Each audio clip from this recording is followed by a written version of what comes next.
Whew, what a busy Tuesday. We waited until the last possible second to put the show to bed today because there is so much going on around the sports world. Big decision out of the Supreme Court that I want to talk about a little later in the show involving transgender athletes in sports. I think it deserves to be discussed. The World Cup, which continues to be an enormous story. Obviously, the NBA, which we'll get into. Odds and ends, we've got baseball to talk about. But we start things out as we always do on this Tuesday edition of the show. It's time for the big story. And the big story was late breaking. LeBron James telling the Los Angeles Lakers that he is going to be playing somewhere else. We'll get to that in a moment. But first, tell you that the big story is brought to you by The Daily Wrap. That is our Sports Wrap with Jason Page daily newsletter. It's available over on Substack. All you got to do is scan that QR code that's right there. You got your phone on you, everybody does. Go and scan that QR code and go and subscribe to our daily newsletter, The Daily Wrap. It's on Substack, courtesy of Sports Wrap with Jason Page. All right, let's not waste any time. LeBron James broke the internet today when he announced or his representatives informed the Lakers that he will be playing basketball next season. He's not retiring, but he's not going to be playing for the Los Angeles Lakers. Now, look, if you listen to the reporting yesterday, after the news that Draymond Green had decided he was going to be opting out of his deal, people started to put one and one together.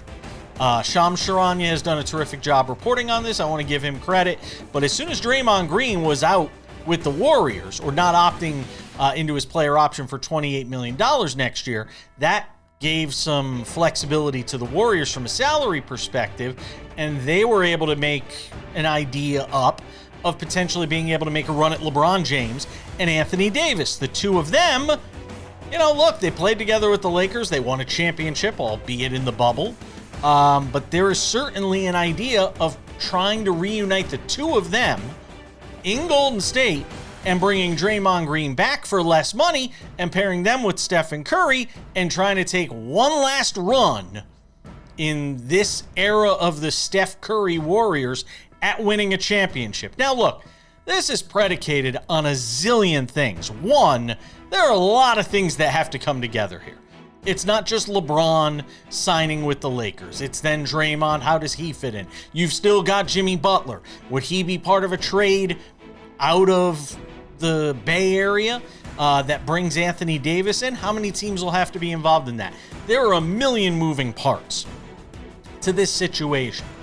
But the one thing that I think deserves some analysis is why LeBron ultimately decided the Lakers wasn't the place for him. At this stage of his career, how many more moves do you want to make? And you're only going to be moving to try and, go somewhere where you can win a championship, because that's obviously going to bring you the most happiness. LeBron supposedly is doing this decision based on the idea of trying to find happiness in the final couple of years of his career.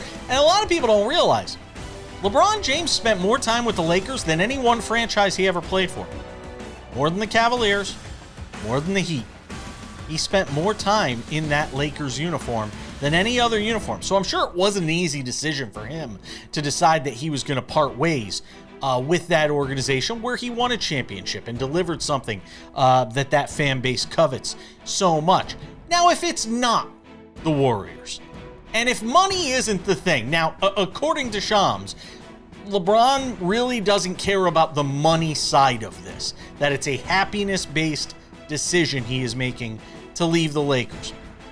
So if that's the case, doesn't it open up a whole bunch of other potential contenders? If he's willing to play for the league minimum, hell, he can go to the Knicks.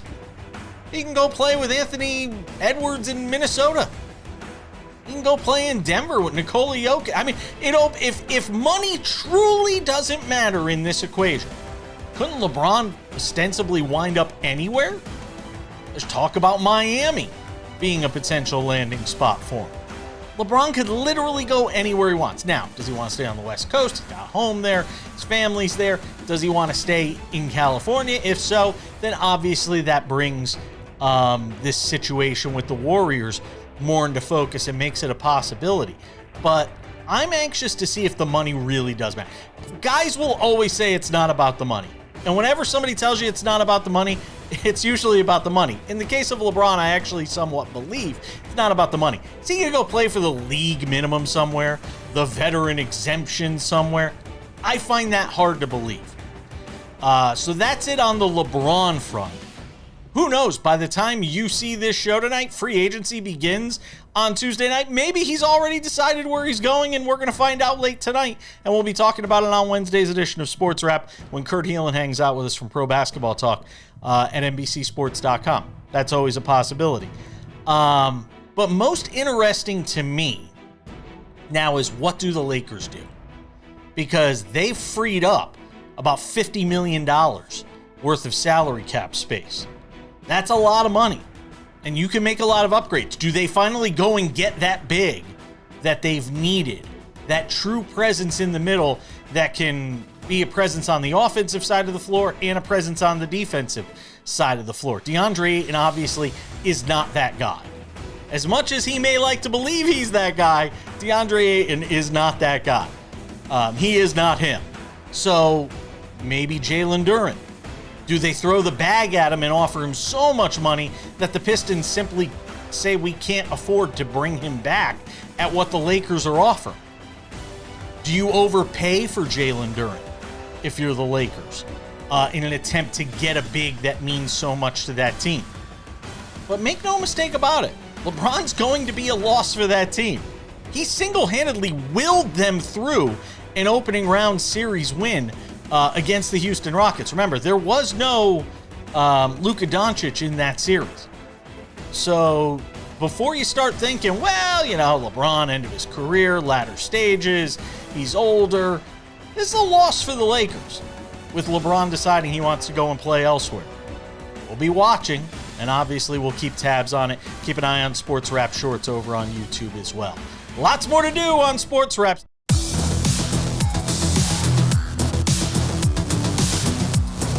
Welcome back to the show.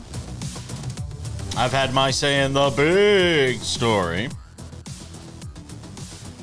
We barely scratched the surface on the NBA on the show yesterday. Kurt Heelan will be here tomorrow for Pro Basketball Talk at NBCSports.com to break down the latest. Free agency kicks off on Tuesday night, but for all intents and purposes, it's all already begun because there's been so much player movement, Sam Yarnell, and there threatens to be much more of it. I don't know where to begin.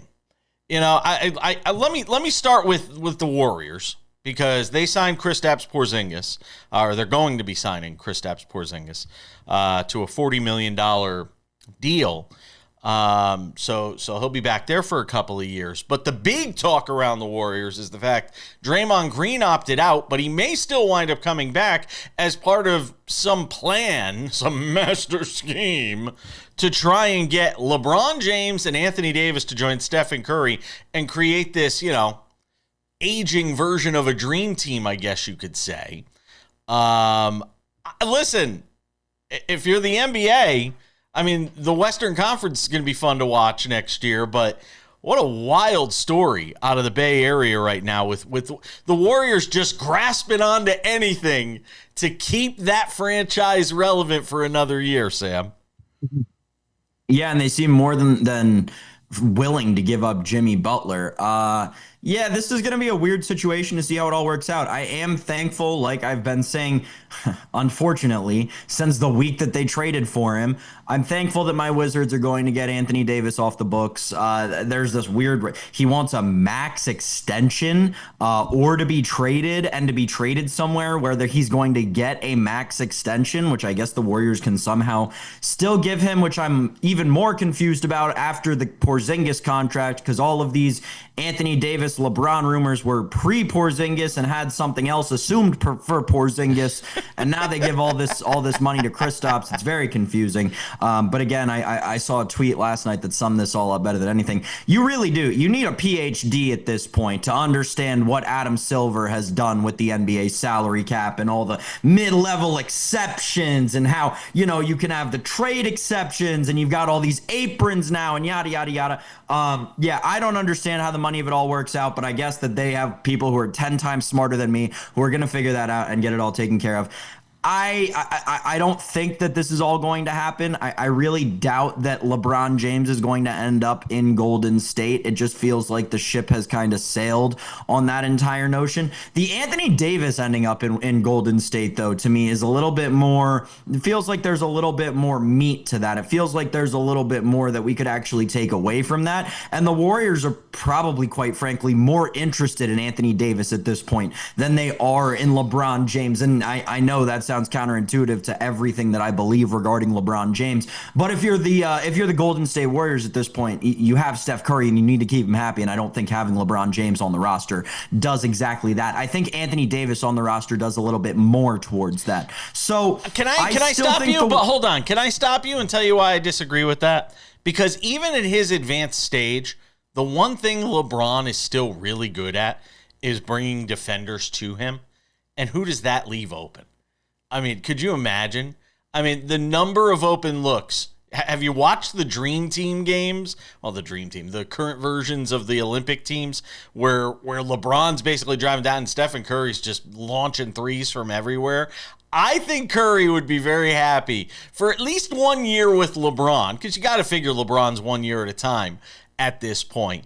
I got to think, if you're thinking 1 year at a time, which is kind of where I think the Warriors franchise is at right now, because if you look, every year they're just trying to do something to maintain relevance. I think Curry would be thrilled for 1 year to be able to say he played with LeBron for 1 year and get all those open looks for three. He's going to get a ton of them. Yeah, I'm not saying that he wouldn't. Again, I'm not saying that he wouldn't be thrilled to play with LeBron James. That would be insane of me to say. I think that it makes a lot more sense, and I think that he would be happier to play with Anthony Davis than he would to play with LeBron James, especially Jason, right? It's Steph Curry. It's one of the, I don't know, 7 most popular basketball players of the last 20 years in the NBA. I think he would be a lot more comfortable with Anthony Davis by his side than with LeBron James on a retirement tour by his side, taking away even more popularity from him. And everything you said regarding the defenders is true, but it remains true and even more so true with Anthony Davis, right? Because then you force opponents to play bigger. Steph Curry can run around them, and it's not like his speed has gone anywhere. It's just a little bit of his lateral ability. So, yeah, I think that the Warriors are going to stick with that Anthony Davis plan. I'm interested to see what the Wizards get back for it, because Lord knows they don't want Jimmy Butler. Ja Morant's done with the Grizz. He goes to Portland to the Blazers, which you would think takes the Blazers out of the mix for Jaylen Brown, which was one of the potential landing spots for him. But there are people out there suggesting that deal could still happen. There's also people still suggesting that, don't they still have Damian Lillard in Portland? I totally forgot that Damian Lillard's still on the Blazers. Like, how does that work with him and Ja Morant on that team? You've still got Scoot Henderson there. You got Advia, who's there. Boy, what a weird situation in Portland this is shaping up to be, Sam. Yeah, I like the Trailblazers. I like the direction that they're headed in, because they fight. It seems like this last season was kind of a wake-up call to them that it is finally time to turn the corner, and Ja is a superstar that you could and did get for cheap. Like, let's be honest. For a superstar, you got him for cheap. It keeps him in the mix for Jaylen Brown. Obviously, that would take like a Shaedon Sharpe out of the equation. But, at that point, if you're rocking with Ja and Jaylen Brown, yeah, that's a team that's going to contend to some degree in the Western Conference. The Dame thing, I think that he was probably consulted, being a part of the Trailblazers for as long as he has been and being as close with that ownership group as he is. He was probably consulted before this whole thing went down. The guy's 35 years old, coming off of Achilles or ACL, Achilles, a major injury. Achilles injury, major injury. I think that he's probably comfortable with hey, when I come back, I'm going to come back and just kind of do my own thing, and I'll play off the bench a little, and I'll take some minutes here and there, but we're going to need another plan going forward. This feels like this could be it. Landry Shamet staying with the Knicks as they try to keep that entire team intact without going over that second apron. So far, they've been able to do it. We'll wait and see if James Dolan has any other tricks up his sleeve in terms of how they sort of massage the cap. Also, keep an eye on Jalen Duren. He's a restricted free agent, going to meet with the Lakers and the Kings. Lakers could certainly use somebody like a Jalen Duren. I would imagine the Pistons will match anything that comes their way with regard to that. We've got more to do on this Tuesday edition of Sports Wrap. Don't you go anywhere.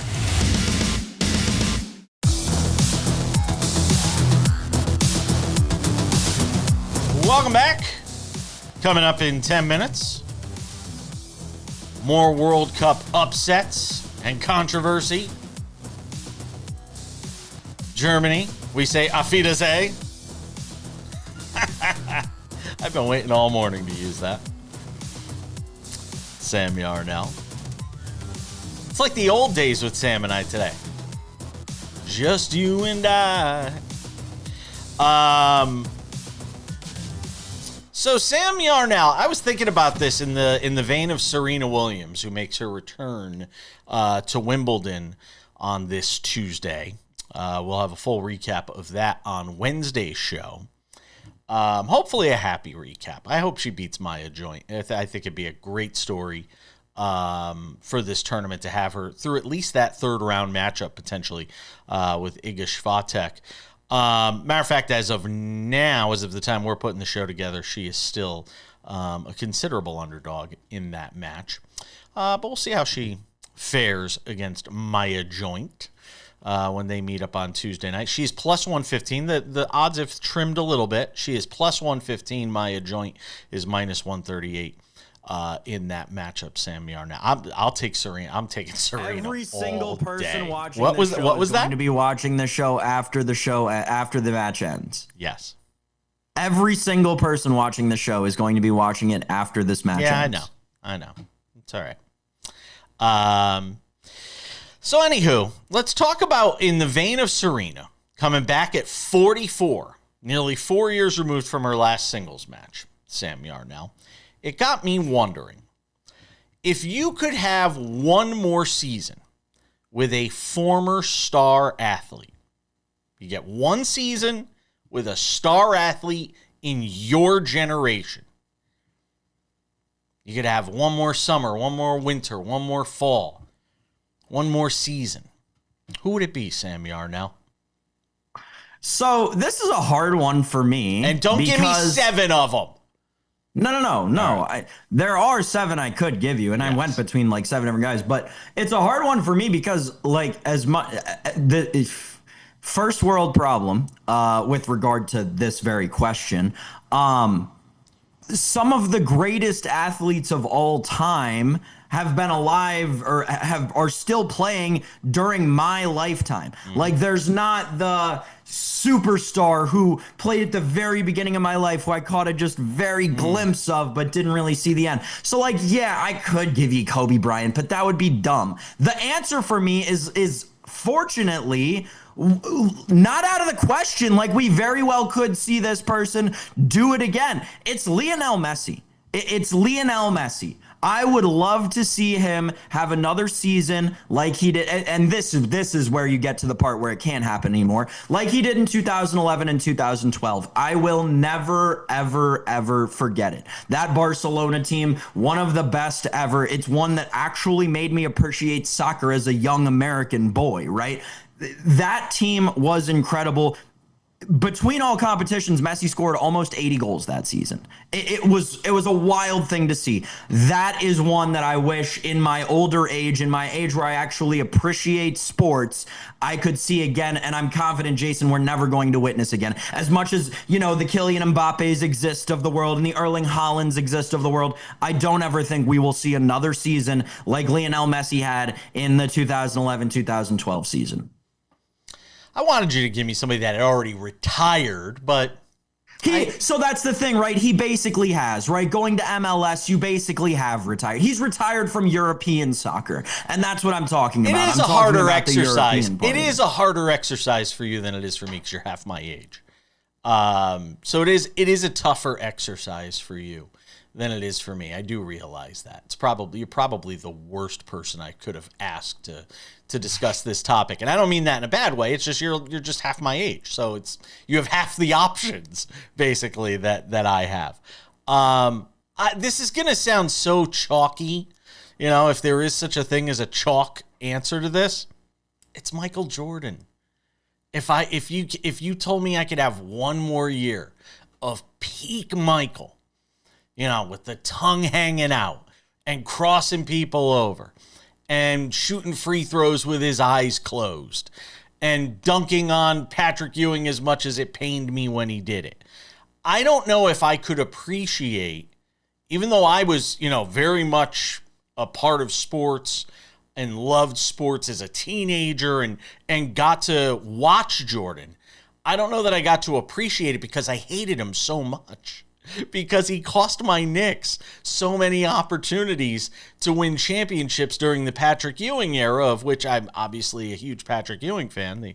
The autographed basketball that sits behind me, he was my favorite player of all time. He cost me so much. The other reason I wish we could get one more year of Jordan is the further we get away from it, the less I think people appreciate what he did and the era in which he did it.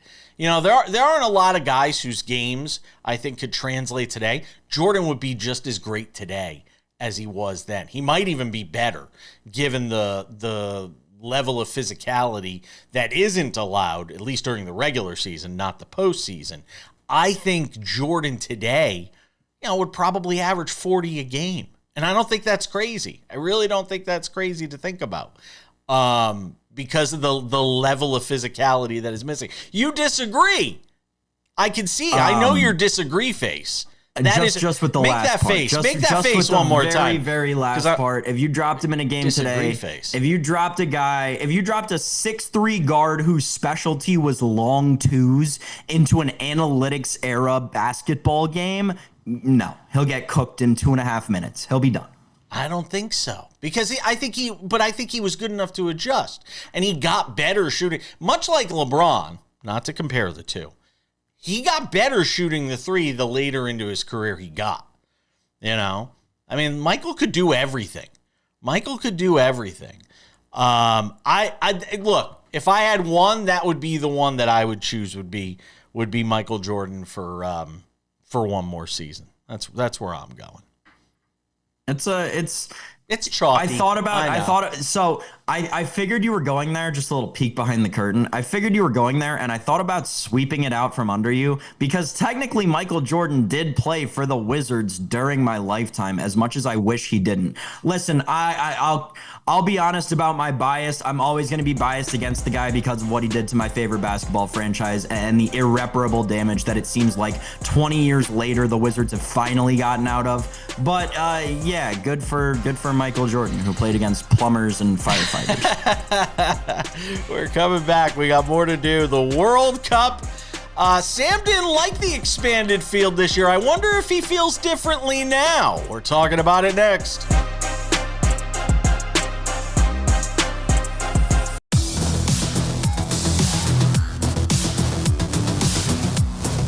Controversy is abound at the World Cup. Some have already advanced to the round of 16. Some upsets taking place. You got the captain for Cape Verde who's potentially facing trouble with the law. I don't know if you saw that story, Sam. Yeah. Not good.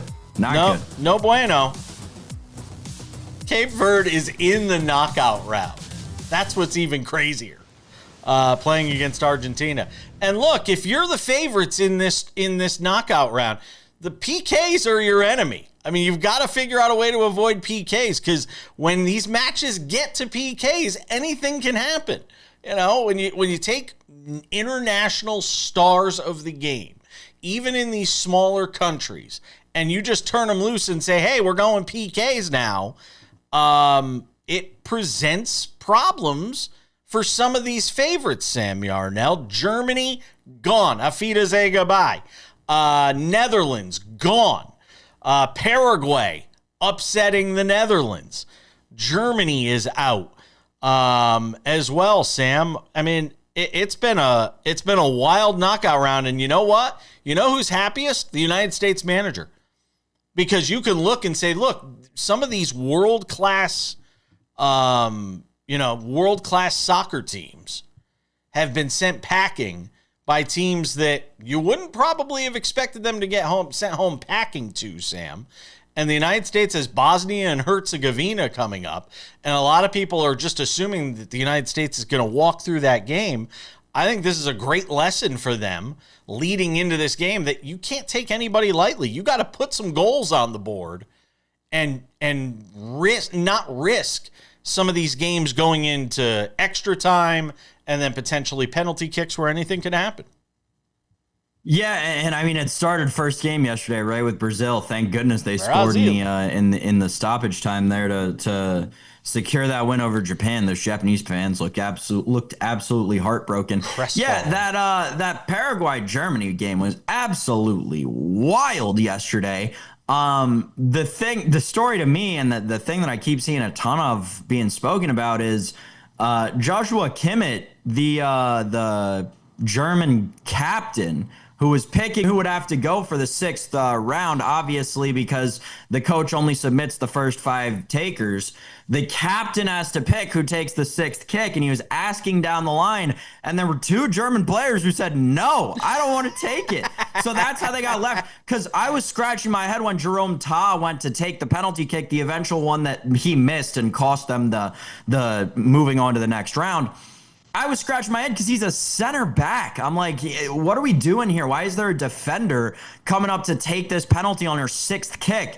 That story comes out and it starts to make a lot more sense. They were completely out of attackers and midfielders, or they had said no. So yeah, wild story there out of Germany. I don't know if you saw it yesterday. The South Korean thing has gotten pretty ugly too over there. They got grouped, obviously. By the way, you kind of mentioned it. The whole this being the round of 32 existing at the World Cup is absolutely preposterous. I mean, call me a traditionalist, but the round of 32 is what we called the group stage forever. There should only be 32 teams in the World Cup, and we should start it at the round of 16. But nevertheless, the South Korean thing was wild. They get grouped in a basically impossible to get grouped in World Cup. They're one of the 16 teams that get grouped in this World Cup. And their manager's like, we're going to fly home overnight and land at 4 a.m. so there's no one at the airport to publicly embarrass us.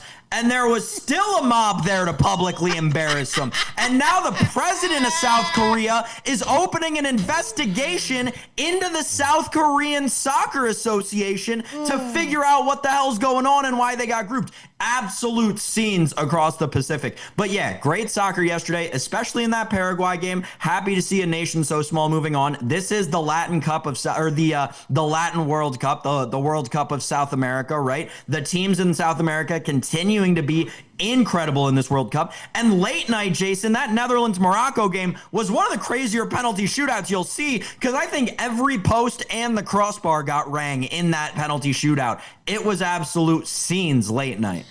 You know, the seas are sort of parting here for the U.S. when you start to see some of these favorites going away, too. You know,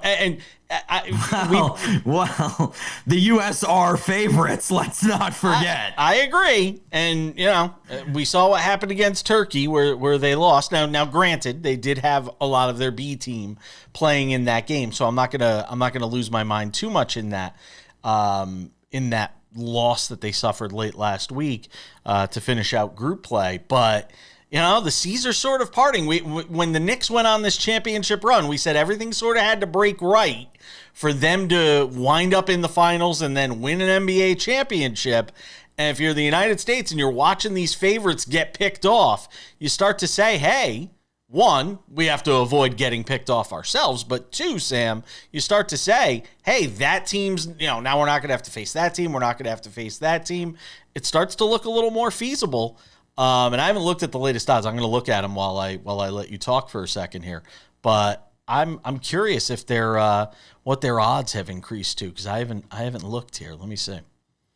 They're minus 265 on the three-way money line to win the game. So yeah, danger territory. They're 35 to 1. 35 to 1 to win the whole thing. By the way. Oh, to win the whole thing, yeah. 35 to 1. I certainly, obviously, you're not ready to put. You're still not ready to put a 35 to 1. I would never touch 35 to 1 for them to win the whole thing. $5? No. Come on, no, Sam. No. Yeah, there's no chance. There's absolutely no chance. They might, like, you might make the round of 16. That might happen. You might make I don't think they'll make the quarterfinal. Like, let's be honest. I don't think they'll make the quarterfinal. Right. I think that it's a bad sign that there are these other games happening like this. Yeah, a lot of upsets. We'll see what happens. We're coming back.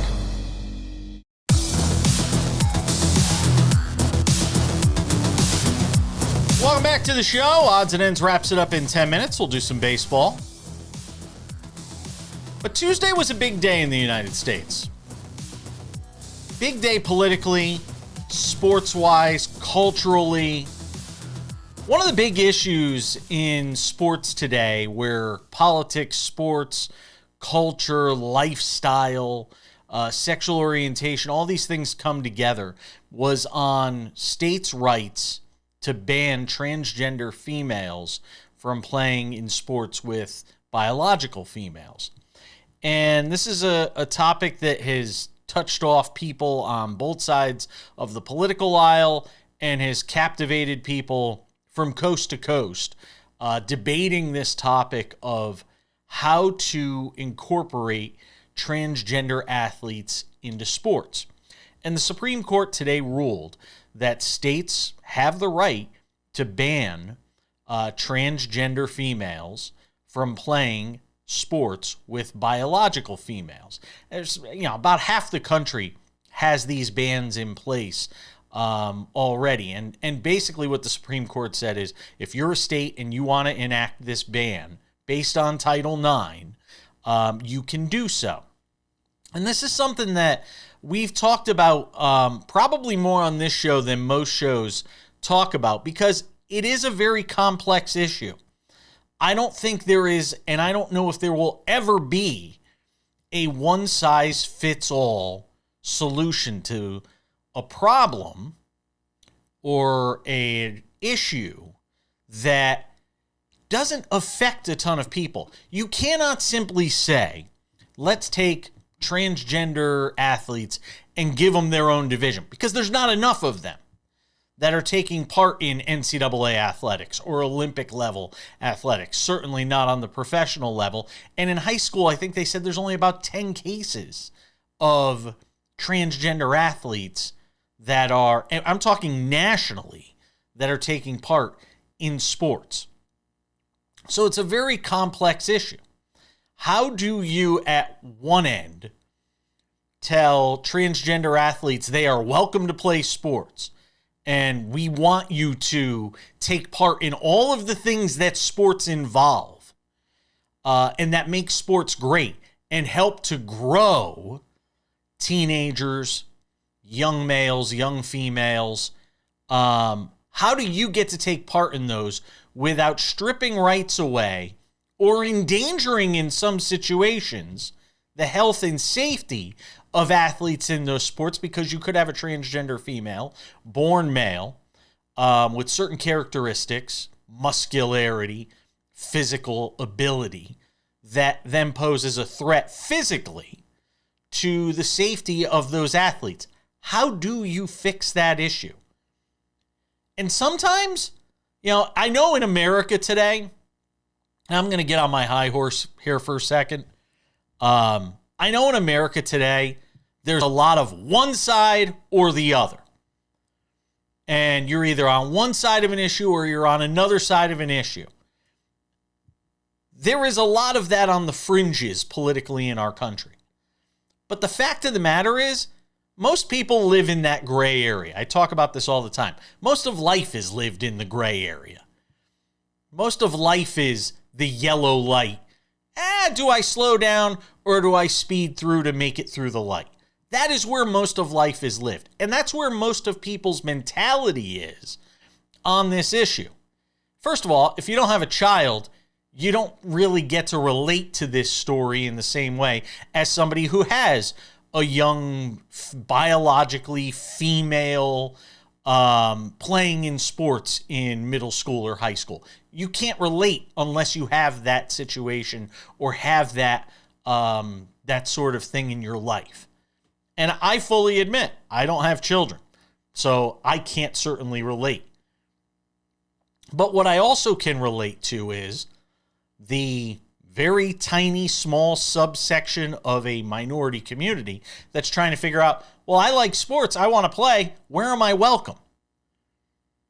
I have a transgender friend. My friend Christine, who is and still is a very talented bowler. And she has helped enlighten me on this issue. But even she would admit that it is a very complex issue. In sports where you have potential combatants, soccer, boxing, hockey, football, anything where you have bodies colliding, this becomes a very complex issue. And whereas in America today, you're taught you need to be on one side of an issue or another, you're either all the way on my side or you're on their side. Good guy, bad guy. This is one where realistically, there are no, I think, good answers for either side.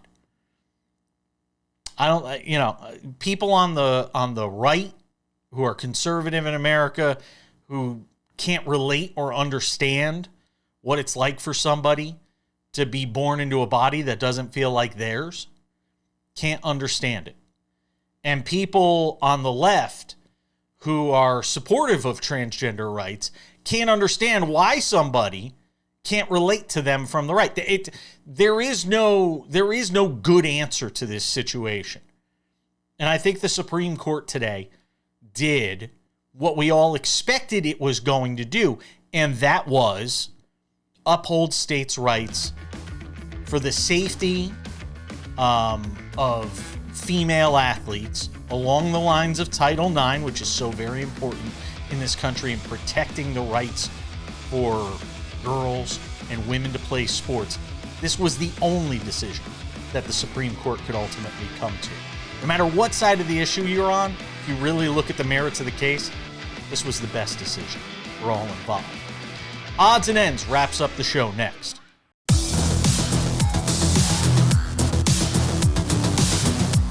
Welcome back to the show.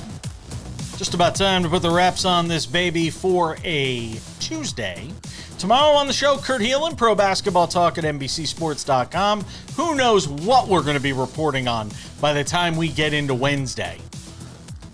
The action is fast and furious around the NBA. By the time you watch this, who knows? So we'll get into that tomorrow with Kurt. We'll also be joined by David Aardsma, former big league reliever and closer, as SportsWrap goes inside baseball every Wednesday on the show. Yankees have hit the skids. We're not going to get to them in odds and ends. They've lost 5 in a row. Whew. They got swept in a 4-game series by the hapless Red Sox. Then they lost the first one of the start of a series against the Tigers last night. They were down 7-0, wound up losing 7-3. So the Yankees hitting the skids a little bit. The Astros dealing with more injuries. Jeremy Pena banged up now. So we'll obviously get into that. All the latest from around Major League Baseball with our friend David Aardsma, former big league reliever and closer. Couple of reminders before we go. The Sports Wrap with Jason Page podcast is available for you. Available on all your favorite podcasting platforms. You can listen to this show Monday through Friday, wherever you get your podcasts. Apple Podcasts, Spotify, YouTube, iHeartRadio, TuneIn, Odyssey. Anywhere you get a podcast. There's no excuse. We've taken the excuses away because we put the podcast everywhere. Make sure to go and check it out. 45 minutes, limited commercial interruptions. The Sports Wrap with Jason Page YouTube channel is the place to find all things Sports Wrap with Jason Page. Monday through Friday, TV version of the show available there. All the commercials taken out. Sports Wrap Originals, extended conversations. We had a great one with Robin Lundberg yesterday on Caitlin Clark. Go and check that out. Also, Sports Wrap Shorts. When news breaks, we jump in immediately on Sports Wrap Shorts on our YouTube channel, and we talk about it there. 1 to 3 minute long vertical videos made for people on the go. Those are Sports Wrap Shorts. They're also available on our TikTok. Sports Wrap Jason Page is the name there, as well as on Instagram, the same name, Sports Wrap Jason Page. And don't forget the Sports Wrap website now, up and running, fully available for you. Everything I just mentioned is available right there on the website at sportswrap.tv. SportsWrap.tv is the place to find everything having to do with the show. You can find your affiliate. If you want to figure out where can I watch the show, all you do is type in your city and state, and boom, tells you where it's available. Go and check that out. Our merchandise store coming soon as well. If you want to wear some cool gear of your favorite sports talk show, support us. We appreciate that. And without any further delay on this Tuesday edition of the show, it's time for some odds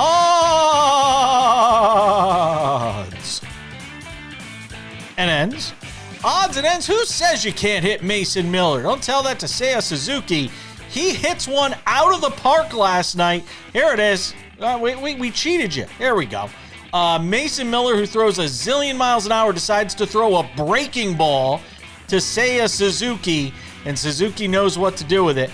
Takes it out of the yard for a home run, walk-off style. Cubs beat the Padres in Chicago at the friendly confines of Wrigley Field. If you've never seen a game at Wrigley, can I give you a suggestion? Go do so. It's one of the greatest venues in all of sports. Go and check out a game there. So the Cubs still hanging around in that National League Central where the Brewers have been a juggernaut, surprisingly to everybody. But see, you can hit Mason Miller. So, Seiya Suzuki proving you can hit Mason Miller. Don't throw a breaking ball! Why are you throwing a breaking ball? You throw it 104 miles an hour! Speed up the guy's bat, and that's what happens. Odds and ends. Oh, can it just be the end for the Mets? Can we just end the season now? I'm sure Mets fans are. Oh no. Mets defense doing it again. George Springer, run, George, run! Not in slow motion. George Springer legging out an inside the park home run after the Mets kicked the ball around in the outfield. All part of a 3-2 loss for the Mets in Toronto against the Blue Jays. This Blue Jays team's trying to get it together in the American League East, where the Yankees and Tampa Bay Rays have been leading the way. Blue Jays obviously going to the World Series last year. Doesn't look like a team that's poised to go to the World Series this year. Odds and ends, it's already the end for Ben Shelton at Wimbledon. Out in the first round, the number 4 seed in this year's tournament on the men's side is done. Wow. He lost to an unknown, a qualifier by the name of Otto Virtanen from Finland in 5 sets, 7-6 in the tiebreaker in the final set. And here's the thing, Ben Shelton was up 8-5 in that tiebreaker, and he winds up losing. Can't happen. You keep wondering when Ben Shelton's going to get it together, when he's going to take that next step. And you can win all the, little ATP tour tournaments that you want throughout the course of a season and make it to a bunch of finals. But until you make a dent in the majors, if you're Ben Shelton in these Grand Slams, people are going to continue to question what you really are. And he just continues to struggle in the biggest moments. He's still young. I know a lot of people will defend him by saying he's still young. But big disappointment going out in the first round on grass. And he had a great draw where he was in the bracket. Certainly lended itself to him being able to make a deep run in this tournament. That will not happen. We'll have an update tomorrow on the show. We'll let you know how Serena Williams did in her opening round match against Maya Joint. And as I said, David Ardsma, Kurt Heelan on the show as well. Thanks to Sam Yarnell. Thanks to all of you at home for watching. That's Sports Wrap on this Tuesday. I'm Jason Page. We'll see you tomorrow.